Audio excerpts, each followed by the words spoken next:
Kyrgios managed to upset Team. Obviously, that would be huge in terms of just tennis in Australia in general. Everyone would lose their crap, but it would just really open up that bottom half of the draw. The other top 8 seed is Schwartzman. Then the other top 16 seeds are Shapovalov and Krainer Bustason. It's a miracle! Oh, yeah! What about that one?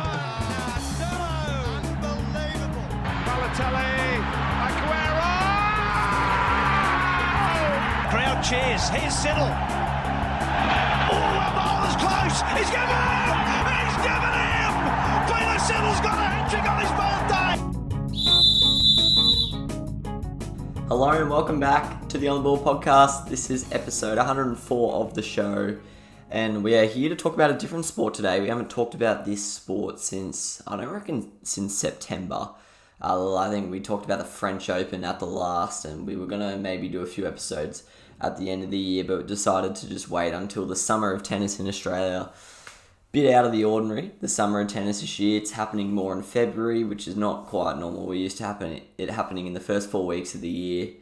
Obviously, with all the COVID stuff, that's been pretty flexible, but we are here. We're on the eve of the Australian Open. There's been a COVID scare the other day as I'm recording this, so hopefully there's no more COVID scares throughout the fortnight of the tournament. I myself am going 5 days, so very excited for it. Super pumped, as I always am. And today we will be doing a draw review on both the men's and women's side. We'll be going round by round, pointing out the big matches, and then at the end I might make some bold predictions, point out some people who might make a run and stuff like that. I'm wearing my Adelaide Strikers shirt, my Brad Hodge shirt that I won in an auction. Beautiful times. My hair's all over the joint. It's late on this Friday night, but we'll give this a red hot crack. My first round match on the men's side that I'm going to bring up first is actually, there's always some cracking first round matches on both sides of the draw, but especially with the men's right now, there's just some people sitting outside those seeded spots that just are too good to be outside there, and one of them is Marin Cilic. He doesn't play too many tournaments anymore, and that's a big reason why his ranking has not gone back up into the top 30, but he's as dangerous as ever, especially in hard court tournaments. He loves it here in Australia. I think I can't lie, I get a bit confused with my years because I've been to so many, but I'm pretty sure last summer he went on a pretty solid run, maybe beat Sitz. Oh, look, yeah, I'm absolutely clutching at straws there. One year he definitely beat Batista Agut. It was either this year or last, so he likes it down here.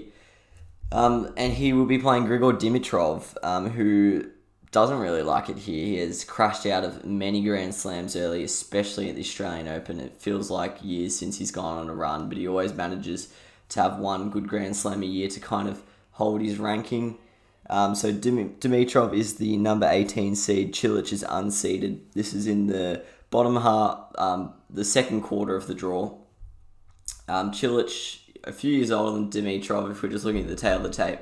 They've played 6 times. Cilic has won 4 of those, but Dimitrov has won the most recent meeting, which was at Roland Garros last in 2019. However, clay, completely different situation. On hard court, Cilic is 4-1, so that is not good viewing for Dimitrov, and 3 of those were in straight sets. So it actually looks like, even though Dimitrov is the seed, that Cilic is actually going into this as the favourite, and I probably agree with that.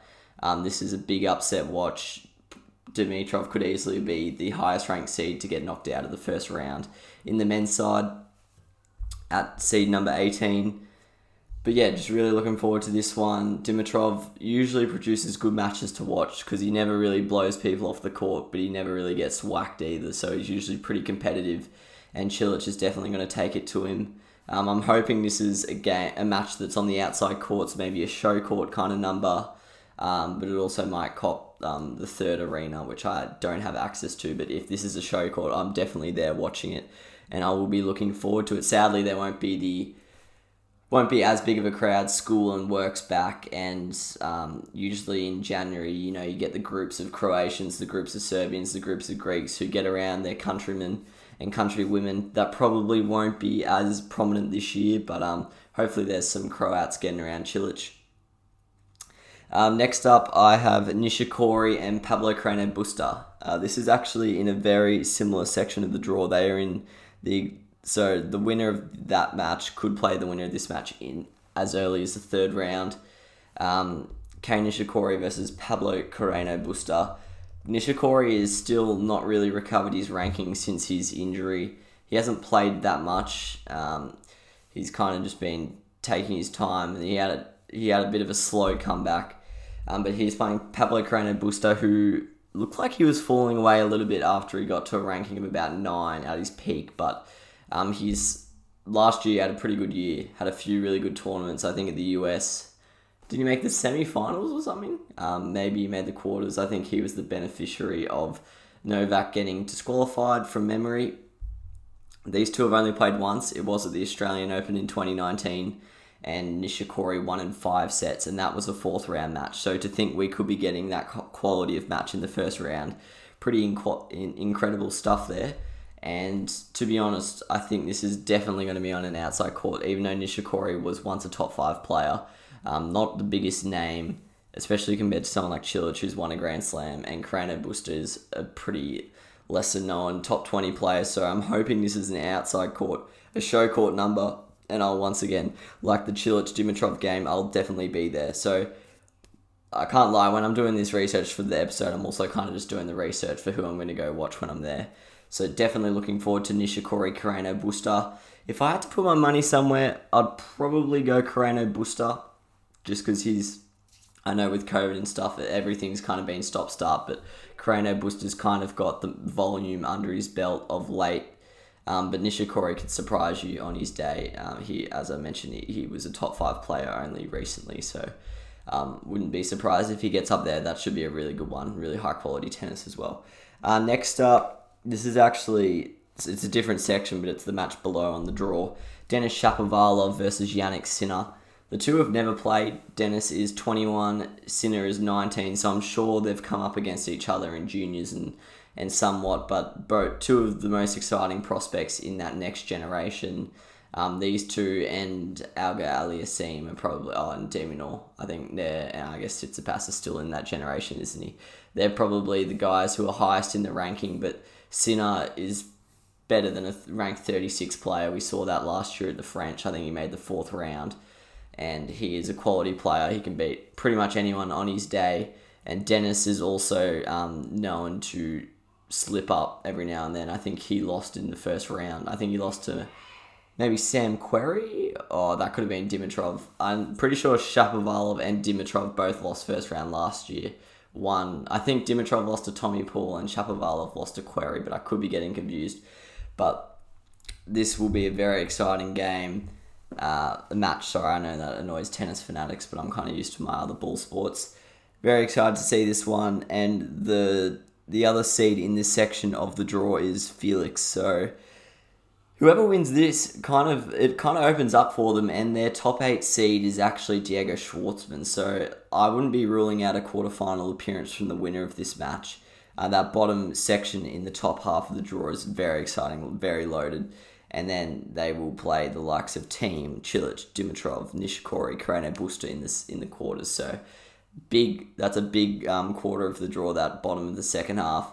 But this match in particular, this is probably my pick of the first round across both genders, and it could be my pick for the whole tournament depending on how it plays out. Denis, similar to Dimitrov, often plays in long matches. He likes a loss of concentration for a set or something, and Sinner will definitely take that with both hands. So definitely looking forward to seeing how this one plays out. Two absolute quality talents, and yeah, really excited to see how it goes. I have to say, Shapovalov, I swear he gets dogged with his draw week in, week out.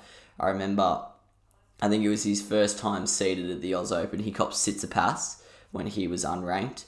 I remember, I think at his first US Open, he copped Felix unranked. Now he's copped Sinner. Last year he copped Querrey, if my memory serves me right. So he doesn't have the best luck, but I guess if you get yourself into, well, actually it's unseeded players, so it's just completely random. But yeah, first meeting between these two on the professional circuit. Very excited to see how it plays out. And my final pick for the first round that I'm going to be pointing out, I've obviously picked like 15, but I'm not going to go through that, otherwise we'll be here all day. Another pair that haven't met, it's Tennis Sangren and Alex de Minaur. I don't actually have his stats on the Oz Open, but Sangren is an absolute Australian Open fiend. He loves it here. I think he's made 2 fourth rounds at least. I think he had match points against Roger Federer last year and lost. He, for some reason, absolutely loves it down under. And de Minaur, obviously home crowd hero, only young 21-year-old, has had his faults, but on hard court he's usually been pretty consistent.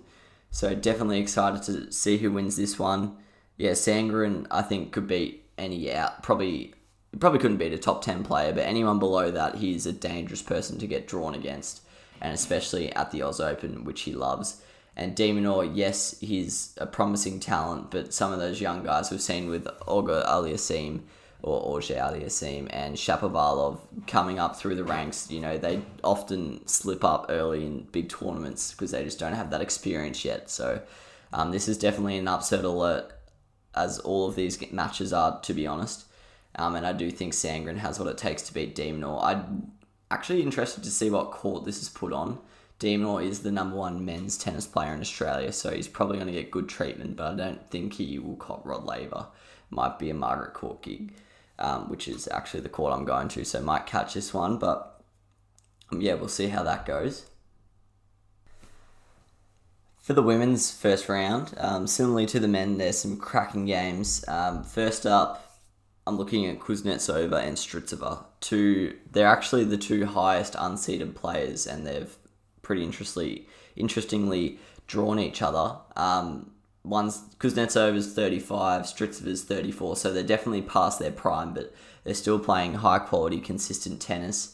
In their career head-to-head, Kuznetsova's won twice. Barbara Strycova has only won once, but in their most recent meeting at Wimbledon 2018, Strycova got the better of Kuznetsova.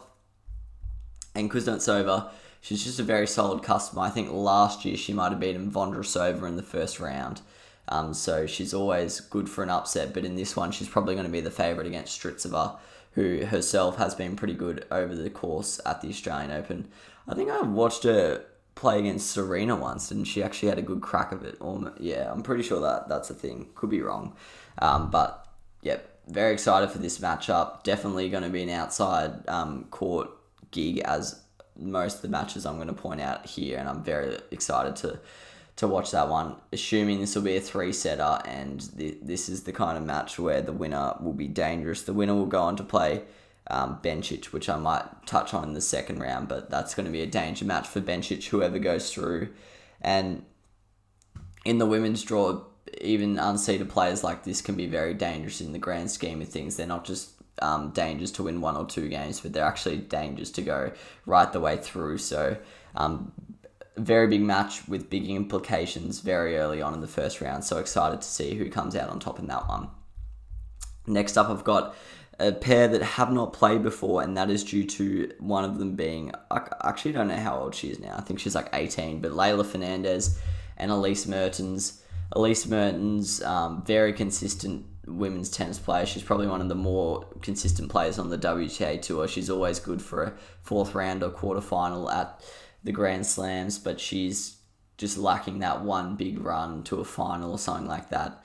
She's only 25, but she's starting to get to her prime, and she's starting to get to that age where if she's going to, pull something out of the bag and become a consistent top 10 player, it's got to be soon. So I'm expecting big things from her. Leila Fernandez, she's like, I can't lie, Elise Mertens has been very stiff here. Leila Fernandez is definitely better than most seeds, let alone unseeded players. So her coming in as an unseeded player, very dangerous game, very dangerous match for Elise Mertens. Hopefully this is an outside court so I can go watch it, because this will be a very good one to watch. Yeah, Leila Fernandez, big danger, young gun. She's going to be really good. Actually, she might be 19 now. I think she's been around for a couple of years now. But yeah, definitely, especially in the women's side, along with the men's side, but the women's side, especially in 3-set tennis, those youngsters with such power and stuff like that, they're real dangers to just come out of the blocks and pit people like Elise Mertens. So very excited for this one. Hopefully Leila Fernandez can get up, even though I am a big fan of Elise Mertens. Next one's a bit more of a lower key match. Definitely an outside court job. Not too many would have their eye on this one, but these are the kind of matches I love. Kaya Kanepi versus Anastasia Sevastova or Sevastova, however you want to say it. Kanepi's coming in with a ranking of 94. Sevastova is 54, so nothing outrageous in the rankings system, but both of them are in pretty good form. Kanepi, I don't think she won a tournament, but I think she went pretty deep and won the other week. She is 35, but she's always been prone to an upset victory or a little bit of a run in a tournament. And Sevastova, she kind of dropped out of I can't remember what happened to her, but she was a top 30 player, even got to the top 20, I believe. And something happened to her and she fell down the rankings, but she's kind of just been consistently in that mid-tier ever since, but she's been dangerous. And looking forward to this one. Could go either way. I actually wouldn't know who to have my money on. I'd probably go Kanepi but the ranking would suggest Sevastova. And then my fourth match for the women's side, this is definitely my favourite one I'm looking out for. Marta Kushchuk and Veronika Kudermetova. Kudermetova is the final seed in the women's draw, seed number 32 at age 23. And Kushchuk is, I don't know how old she is now. She's probably 20, 21, but she's finally starting to realise her potential. She burst onto the scene, I think it was in 2017, I'm going to say, at the Australian Open. She qualified, beat a seed, went on a bit of a run, and then I think she lost to Zvitalina. But now she's really starting to become a consistent player, starting to grow into her body, and I'm really excited what she could deliver. I reckon Kushchuk's actually going into this one as the favourite. Last week, she might have won a tournament actually, or she either went far. She either lost in the final or won a tournament. I think she's like third in the race. So, very excited to see what Kushchuk can put up here. Definitely hoping to catch this one. I think Kushchuk could easily beat Kudermetova here. There's a lot of the seeds in the women's draw ranked 20 to 32, could lose to anyone, and Kushchuk is better than most. So, definitely a big upset alert here, and I'm all aboard the Kushchuk train for this one. Staying on the women's side, moving on to the second round.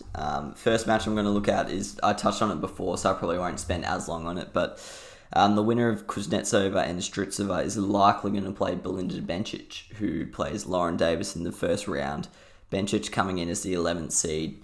She didn't play most of last year because of COVID reasons, so very excited to see what she can come back and produce. She's still only 23 years old. At one point there, I think she was in the top 8. So she dropped a little bit because she didn't play last year. Actually, no, that's a lie because they got their ranking points protected. But she's dropped a little bit. However, Kuznetsova is always very dangerous, even though her ranking is a lot lower than Benchitch's. In their head-to-heads, even though Benchitch is only 23, they've actually played 5 times already. Benchitch has won 3, Kuznetsova has won 2, and they actually played 2 times last year at the back end when Benchitch started playing.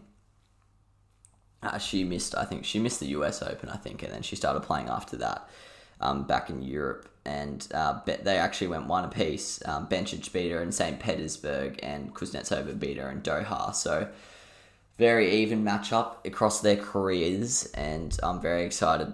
This could be the matchup, or obviously it could be Benchitch or Stritsova, which I'd probably back Benchitch heavily in that one. But Benchitch and Kuznetsova, I'd like to say Benchitch would get up, but you never know with Benchitch or with Kuznetsova what they're going to produce on the day. So very exciting second round matchup there. And the winner would go on to probably play the winner of that Leila Fernandez Mertens first round match, which would be a blockbuster third round game. So, real big opportunity for whoever wins that. Yes, Mertens and Fernandez are both good players, but they're both beatable. So, and then the draw really opens up. Karolina Pliskova is the top 8 seed in that one. And, she's a good player on her day, but she kind of chokes a little bit in the big tournaments. So they could be seeing this as a big opportunity to go on a quarterfinal run. Next up, I have got another 50-50. Obviously, we don't know who's going to go through to the second round, so this will probably be uploaded as a clip. But if some of these matches haven't eventuated, just allow me. This one, I'm assuming Kenin will beat Madison Inglis, the wild card from Australia, and she will play the winner of Sevastova and Kanepi. as I mentioned before, both very good players. But if we look at the head-to-head record of Kenin and Kanepi, they've played once and Kanepi has actually beaten her, and it was only as recent as 2018. It was on clay, so a bit of a different story, and Kenin is now a completely different beast to what she was back then. But Kanepi on a hard court, she absolutely smashes the ball, and on her day, I think she could beat someone, especially with a serve like Kenin, who Kanepi could target. So if Kanepi gets through, that's a big danger game for Kenin, even though she is the 4th ranked player in the competition.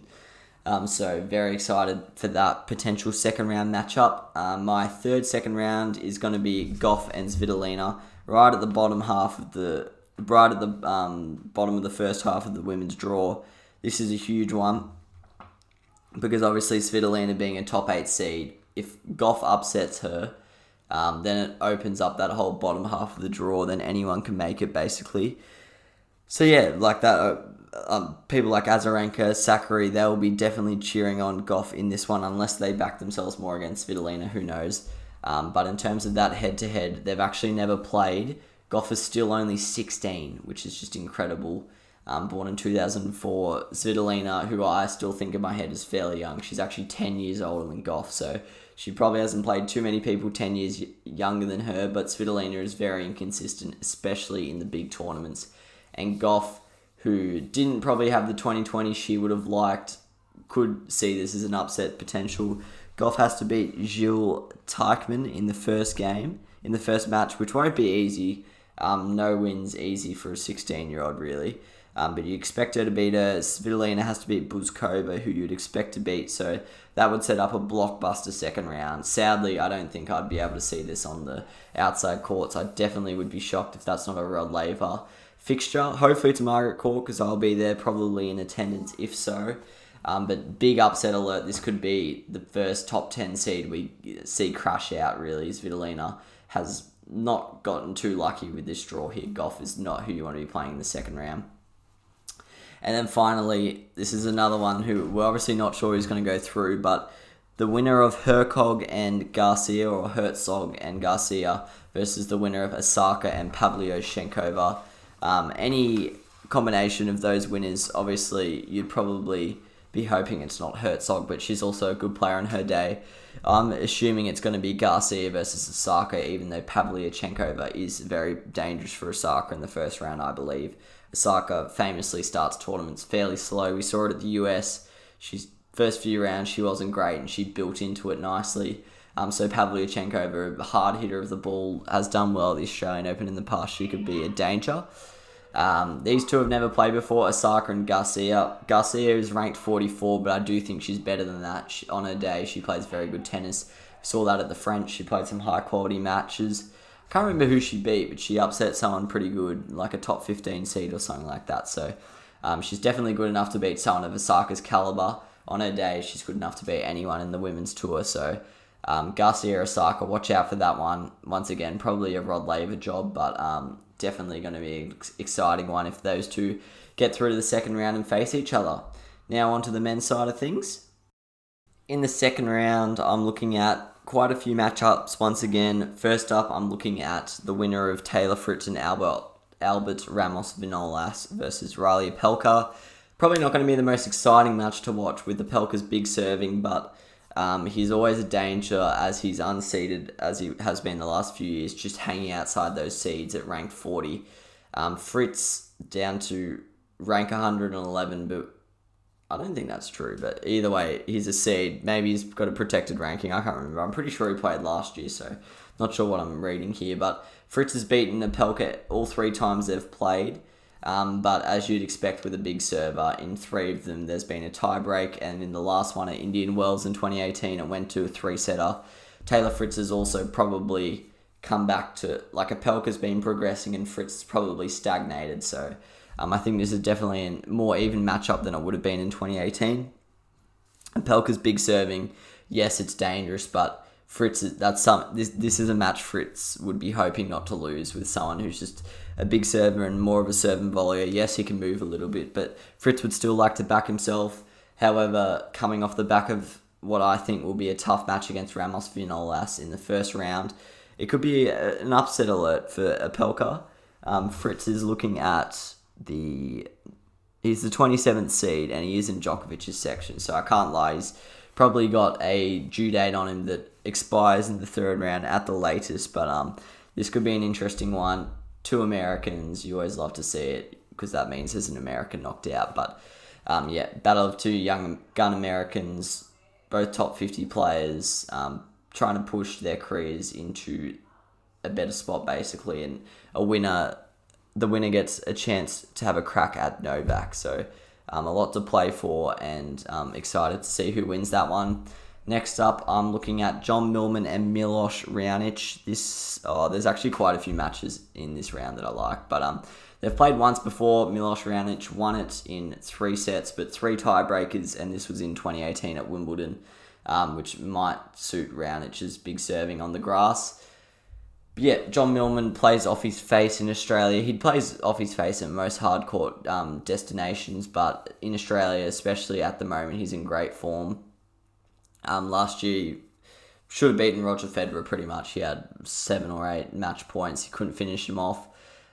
You'd like to think he is 31, so you'd think he's going to start slowing down. So you think while he's still there in the top 50, he's going to have a real crack and try and go deep in another Australian Open. Raonic, he's ranked 15, arguably plays at a better level than that. He's been a top 5 player in the past, so Raonic is always a big danger with that big serve, but I'm excited to watch this one. Once again, probably won't be able to watch it on the outside courts. Maybe Margaret Court job, not sure. Probably a Rod Laver gig with Raonic's ranking and Millman being an Aussie, but excited to see who comes out on top on that one. And the winner would get the chance to play Stan Wawrinka most likely, or Fucsovics. And then they would get the chance to probably play Djokovic in the 4th round. So the winner, yes, it's always tough going up against Djokovic, but it actually probably is good in terms of the business side of thing, because it's a bit of a no-lose free hit. If you win a set off him, you come out looking like a hero. So big game that one, Millman and Raonic. Next up, I'm looking at Kyrgios and Humbert. That's assuming Kyrgios gets past Federico Ferreira Silva, qualifier from Portugal. You'd expect that, but you never know with Kyrgios. Unpredictable character. Ugo Humbert, he has to beat Uchiyama of Japan. I'm a bit hesitant to get around Ugo Humbert because last time I got around him, I think it was the US Open, and I think he lost first round. So hesitant to get around him again, but he is the seed 29. He's still pretty young, and I think he will pose a pretty good threat to Kyrgios, but Kyrgios would probably back himself against someone of a seeding of 29, and the winner will most likely play team in the 3rd round. So that sets up a blockbuster 3rd round if Kyrgios gets through. But yeah, this will be a testing one. Actually similar to last year where Kyrgios had to play Hatchinov, and then he won and went through to play. I actually can't remember who he went through to play, but he went through to play a higher seed and struggled. So we'll see how he goes against team if he can beat Ugo Humbert. They've played once before. Humbert won the first set and Kyrgios retired, so you never know if that's true or not, but I'm sure it was. And that was actually last year, so recent. Maybe there's tension there, not sure. And then finally, my final 2nd round match on the men's side is Hubert. He's Polish, so it's got to be like Hubert Hurkacz. Not 100% sure how to say it, but he is playing Carlos Alcaraz, the 17-year-old from Spain. He is the next wonder kid, in my opinion. I reckon when we come around to the 2022 Australian Open, I reckon he could be a top 50 player by then. He's an absolute gun. He beat David Goffin in straight sets. I think it was yesterday at the time of recording. Very dangerous prospect. He qualified from ranking of 146, but he beat the number 2 seed in qualifying in straight sets. So he's definitely better than his ranking suggests. And Hubert Hurkacz, he's been prone to an early exit. However, he is in good form. He won a 250 at the start of the season in the United States. And he himself is only 23. So it's a chance to prove himself against I have to say, it's a sticky situation for Hurkacz because you don't want to lose to Alcaraz, who's only 17, but at the same time, it's a chance to prove that he is a worthy seed if he can put away him, and the winner will probably play Tsitsipas. So once again, you get the chance to play a top seed. If Alcaraz plays, if Carlos plays Tsitsipas, that would be a pretty exciting match. Yes, you'd obviously back Tsitsipas, but it'll be cool to see how good Carlos is right now. But this is a chance for Hurkacz to get through to a third round, which he has not consistently done in his time of being a seed in the Grand Slams. Alright, moving on to the third round of the men's draw. Next up, we have the third round. At this stage, it's like some serious extrapolation, so these matches aren't necessarily guaranteed, so I'm probably not going to spend too much time on them. In the men's, I'm looking at Stan Wawrinka versus Milos Raonic. This is assuming Wawrinka gets past probably Fucsovics and that Raonic gets past probably Millman, which both are likely situations. Wawrinka currently holding the ranking of 18, Raonic 15. They've played 8 times. Wolverinka has won 5, Raonic 3. However, in the last 4 meetings, it is 3-1 to Raonic. And they've actually played at the Oz Open twice, and Raonic has won both of them in 5 sets. So it should be a good one based on that form line, but you never know. They're both kind of past their prime, so we'll see how that goes. So that's one to watch. The winner will most likely play Djokovic, so that's one to keep an eye out on. Another one to look out for, Kyrgios versus Thiem. That's assuming that Kyrgios gets there. He has to beat probably Humbert in the second round. Thiem should get there. That would be a big shock if he didn't. They've only played once and Thiem beat him. However, it was 4-3 and that was a retirement. So not really a comprehensive form line there for Thiem against Kyrgios. Kyrgios has a pretty good record against top players as well. I think I don't know if he has positive records, but he definitely has good records against the big three. So I'm sure he's not scared of someone at Thiem's caliber. And that would be a big...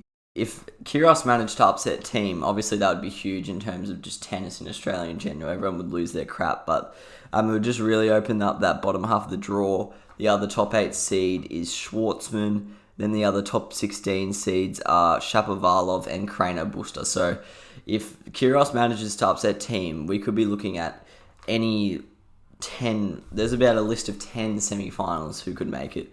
We're dealing with Dimitrov, Cilic, Nishikori, Krejno Buster, Shapovalov, Sinner, Felix, Schwartzman, even someone like a pair. Like, it would just completely open up. So I'm hoping that occurs for that sake, but obviously Thiem is one of my favourite tennis players, so that would be a good one to watch. Another good one that is probably likely going to happen is Baratini and Hatchinov. Both these guys probably haven't had the success in Grand Slams that they would have liked, but they're getting to the age now in their career where they're a bit more experienced. They probably are starting to expect from themselves a bit better results. The winner would go through and likely play Tsitsipas, which they would probably both see as a winnable game. They've played 3 times. Baratini's actually won all 3 times, and it was in 2019, which is pretty shocking considering Hatchinov has been the higher ranked player for most of their careers. And Baratini's in good form, beat Thiem in straight sets the other day, so that could be one to watch out. Baratini could actually be one to watch out for in this tournament. You never know. I don't have too much faith in him with his Grand Slam form line, but some of his recent numbers and the fact that he's held his ranking of a top 10 player is promising, and you'd expect a Grand Slam run to come sooner rather than later.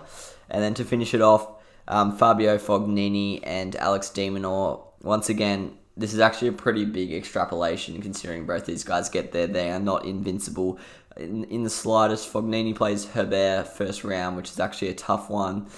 As I mentioned before, de Minaur plays Sandgren, and then we'll probably play Seppi. Might play Cuevas. None of those matches are easy, but this would be a pretty entertaining third round encounter. Pretty even. Haven't played before. 2 guys on opposite ends of the age spectrum. So I'd like to see it. And the winner would go play Rafael Nadal probably. So pretty big prize at the end of it. Moving on to the women's side of the draw. I'm looking... This is even bigger extrapolation because the women are very... they love an upset, basically. I'm looking at Belinda Benchitch versus Elise Mertens. They've actually never played before, which is quite surprising given Mertens is only 2 years older than Benchitch, and they've both been in the top 30 for quite a long time. The winner would likely go play Karolina Pliskova, which they would both view as a chance to win. I kind of touched on this match before, but yeah, Benchitch versus Mertens, that would definitely be a game I'd like to see. And it'd probably be one I actually could see on Margaret Court. So I'm excited for the prospect of that one. Next up, we've got Kerber and Murgarooza. Like, I keep echoing this statement, but yeah, big extrapolation, especially with Kerber's recent form. However, they have played 9 times. Murgarooza has a winning record of 5-4. And Murgarooza has won 5 of their last 6. So it's not pretty viewing for Murgarooza, but I'm not completely sold that Kerber has finished yet. I have faith that she has a few more kicks left in her career. She doesn't really have anyone dangerous in her first 2 rounds. She has Bernarda Pera and then the winner of Zarina Diaz and Tamara Zidanzek. So she should get there. And Murgarooza similarly doesn't have anyone too dangerous. So that would be a pretty good match. 2 Grand Slam winners in the past. Yeah, it'd be a really exciting one. You'd obviously be backing Murgarooza into dispatch of Kerber, but you never know. Kerber on her day is pretty good. Another one I'm looking at is Rybakina versus Swiatek. This is down the bottom of the second half of the women's draw. Swiatek obviously shot up the rankings with her French Open victory last year. She's still very young. I think she's only 20. She has to play a Rankster Rus and then the winner is Fedova and Georgi, so I wouldn't count on her being there as she is still very young. Rybakina has to play Zvonareva and then probably Fiona Ferro or Siniakova, so neither have easy runs to get there, but if they both got there, this would be an exciting battle between 2 youngsters.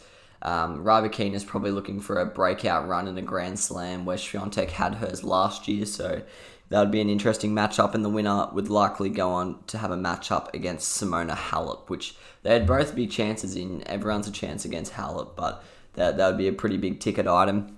And then finally, Halep versus Couscouch. Couscouch has Kurtamatova in the first round, so big ass expecting her to beat her, but I'm backing her in. Then she doesn't have the toughest second round fixture, and then she would meet Simona Halep in the third round. They've never played each other. Couscouch, obviously, based on rankings, you would expect her to lose easily, but those youngsters, they're often a lot better than their rankings suggest. Kostyuk's in good form. I think she won a tournament in the last few weeks or made the final of one. So that would be a big danger game for Simona Halep, and she loves going out early in a tournament, especially on hard court. So that would be definitely one I would be pointing out as one to look out for, and hopefully one I can get my eyes on in person. Now this is the time where I make a few rogue predictions. I try and look at a few unseeded players or players in the low seeds who might go on a run. The women's is very hard because it's tough to predict, but I'm going to try and rush through this because the camera is about to die.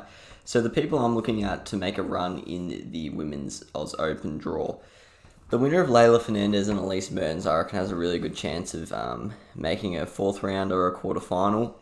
The other talented players in their section is Benchitch, Kuznetsova, and Pliskova, but I reckon those 2 could beat all of those women. Another is Ostapenko. I think she could, if she can beat Machova in the first round, I back her into in the second round, and then she's beaten Pliskova before, so that would be a danger game for Pliskova. Jennifer Brady as well.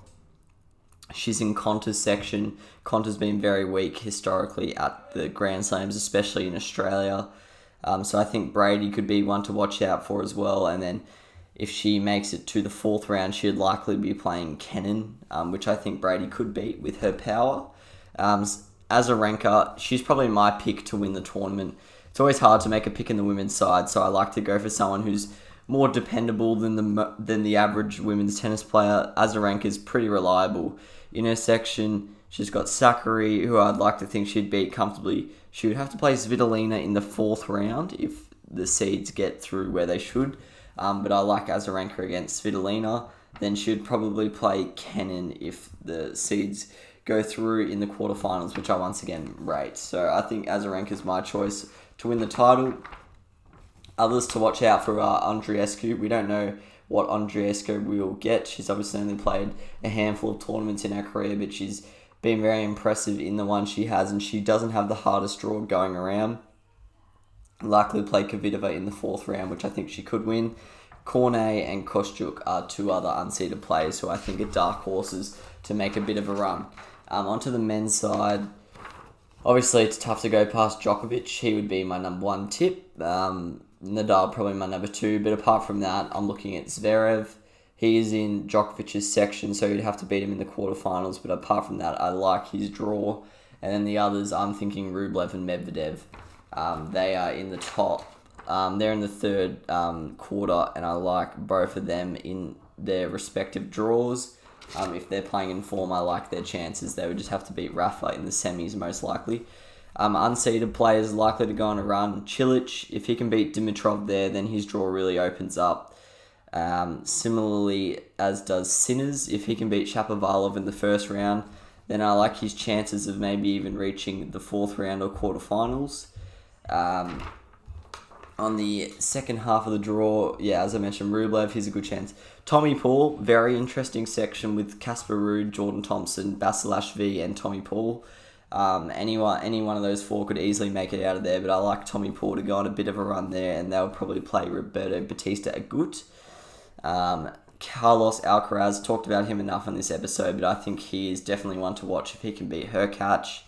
And that's my tips for the Australian Open. Bit of a rush one, but I just wanted to round it off before the camera died again, as it is almost 11 o'clock on a Friday night. Very excited for this tournament. It should be really good. Always tough to predict the Oz Open. Not much form going into it, but excited to see what it has to offer. There's a lot of exciting early matchups, and it's at the Oz Open, you usually get some exciting ladder tournament matches as you do at most Grand Slams. So just really excited for the whole 2 weeks. Hopefully it goes through without a COVID hiccup. I'd really much appreciate that, just as a citizen of Australia, but also as someone who's planning on going to 5 different days. But really looking forward to it. Djokovic and Azarenka are my picks. Not very risky for me there, but I've mentioned my other underdogs. Good luck to all the players playing, not that any people are listening. Thanks for listening if you've gotten this far, or if you're watching a clip, really appreciate it. Show your support. Let me know in the comments who you think it will win or who you think is a dark horse, and stay tuned. There'll be more tennis content to come. Thanks.